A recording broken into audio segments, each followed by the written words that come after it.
On this episode of Witty CFB, I'm here with Danny Sheply, and we're going to be sitting here talking about the SEC, particularly whether or not they should be playing a nine game conference schedule.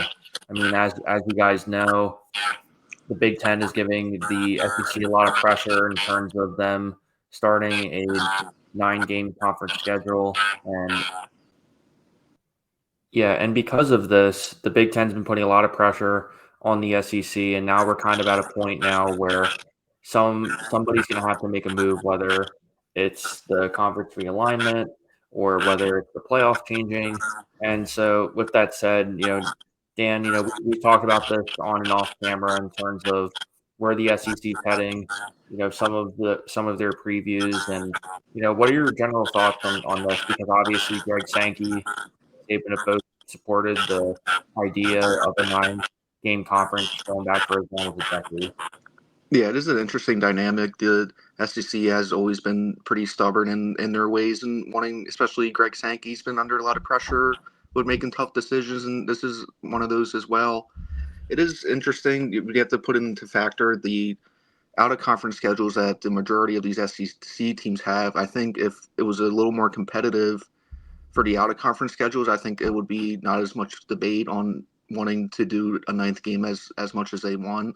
But I think it's going to be tough. It's going to be tough. I think they need a balance of whether to either do the ninth game or to make an out of conference game more competitive. Yeah, because I guess for context too, it always helps to add in the factor that a lot of these non-conference games are scheduled, 3, 4, 5, even longer years out. So there is an element of surprise to it, right? In the sense of, hey, at the end of the day, you don't entirely know how these teams are going to look, moving forward. But at the same time, too, you brought up a good point. There's are other elements in play. Like, for example, we don't know exactly what's going to happen with the new college football playoff format. There have been rumors about the SEC and the Big Ten having a quote unquote scheduling agreement where the SEC and the Big Ten will play what would be essentially a non-conference game that they play every year, kind of dependent on where they finish in the rankings too. So there's definitely a lot of different elements of where they can kind of take this to, but obviously it makes sense for why the Big Ten would want the SEC to do this, because if they're both kind of aligned in that way, it's only just going to make them stronger in terms of where they want to take the sport next. Because even we heard it a couple days ago, Ryan Day straight up just said, hey, I would be in support of the Big Ten having 4 auto bids, and we're all sitting there saying, well, yeah, no shit. Ohio State, you're going to get in every year, then yeah, why wouldn't you want to get in without having to win your conference championship and just win 10 Yeah, every year? yeah, it's an interesting factor too. I'm curious to see how the SEC, if they, it seems like they don't want to move up to 9 games, which is interesting too with the extended playoff, because you would think adding a ninth conference scheduled game would increase the strength of schedule, and assuming you would win the majority of those games, I think it would help a chance to make the playoff. Yeah, because that's what's tough about it, is because depending on what criteria that we've been using for the next iteration of the college football playoff, straight schedule might not even matter as much as people think. And then you get into the argument of, well, if they do more like a, you know, automatic bids, for example, it might not matter so much that you played a tougher schedule. The only thing that might matter is that you win 9 games and get that 4th slot. So that's kind of the balance that you're trying to find, more or less, because at this point in time, the SEC, I mean, I think they are going to do it eventually, but as it stands right now, there isn't really much incentive to do it too. I mean, granted, there is a monetary element to it, right? Because ESPN obviously signed a huge deal with them. I mean, they can obviously rake in a bunch of more money with that too, especially depending on what matchups are going to be happening and all that good stuff too. But the only other thing I'll add that's worth mentioning to the conversation here is, based on the current model that they're proposing, it would be in a 4-year cycle.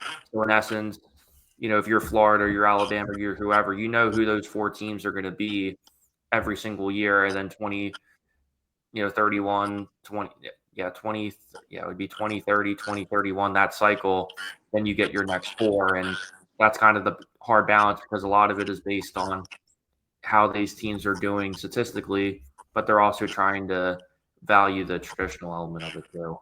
Yeah, because it's already pretty stacked to begin with. There's certain teams every year in the SEC specifically that get harder schedules, and that's just the reality of it with a conference that's that competitive. So doing something like that, I think, would help a lot. And I think I do like the idea of a Big Ten and SEC matchup, like as a non-conference game once a year. I think that would be a great idea. Yeah, because I don't, I feel like from the SEC perspective, though, I just don't get why people get so riled up about this. Because to me, it's like you guys already play in the best conference in all of college football.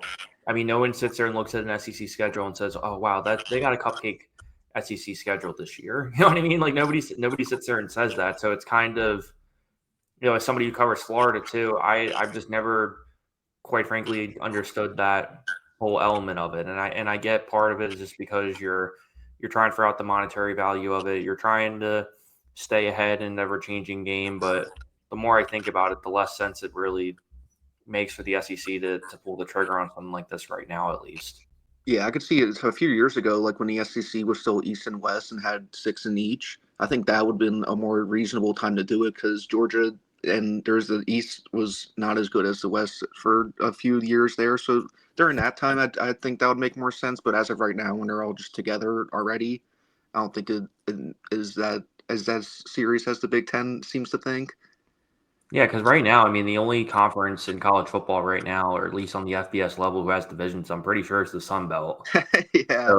So it's just kind of, you're already kind of missing that layer to begin with. And we can talk about, I mean, that's a different conversation for whether or not we think the divisions are worthwhile. But I mean, this is going to be a conversation that keeps coming back up. And we know behind the scenes that Greg Sankey and Tony Batiti are talking to each other. They're already kind of envisioning in terms of what the next version of this is too. But it just seems like there's just so many different layers and elements to this that it's just way easier said than done for it to just be, oh, well, they just need to do it because of the money, or they just need to do it because of the playoff, or whatever blank you want to fill in.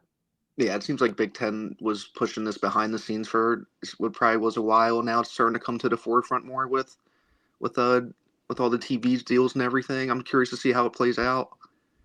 Yeah, because especially too with the SEC and the ESPN agreeing to a media deal only 2 seasons ago. I mean, you always sit there and wonder why Chris Fowler and Kirk Herbstreit are covering Tennessee versus Arkansas or something, and it's like, well, because that's just the agreement that they have. It's not because of something. I mean, back then they always would just cover the best game or whatever.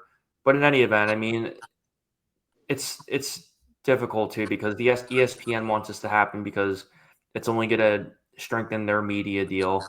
But at the same time, too, if I'm Mississippi State or if I'm Kentucky, what difference does it make if Georgia plays Kentucky for one more ninth game? Like, is that really going to push the Yeah, envelope? Because I think you brought up a good point too, that I think more than likely it's just going to be an easier schedule. Because like if I'm Georgia, or if I'm Georgia or if I'm South Carolina, I already have a guaranteed game versus Clemson every year. So now you're trying to tell me that now it's a nine of my games being locked up. That's 10 already. So I only have two outlier games. And especially if I know that I may not be good enough to win the conference every year, I have to rely on an at-large bid. So that only gives me two chances to really put in a slot of a team that I realistically would want to add in terms of a, resume perspective. yeah, that's a good point with the rebuilding teams of the SEC. Because if you're Mississippi State or Kentucky teams, Vanderbilt, those out of conference games are huge for you, especially in the beginning of the year to set the tone going into SEC play, where you're not going to be as competitive. So to have that taken away for the GOAT at Georgia or at Alabama, I can definitely see why the up and coming SEC teams wouldn't be a little more hesitant to want to do that. And sure, there probably is a recruiting element of this too, right? Where if, let's say Alabama gets another conference game at Tuscaloosa, that's another selling point Visit, for yeah. that I'm sure is worthwhile. But as it stands right now, there's been talks of this for probably at least a decade now, and it's really only coming up now more than ever just because of the meetings that they've had. Obviously, the House settlement just came in the other day too, so it's just one of those things where ultimately, until the SEC really has any legitimate pressure to do this, I don't really see them making a move, just given how much uncertainty that they really have.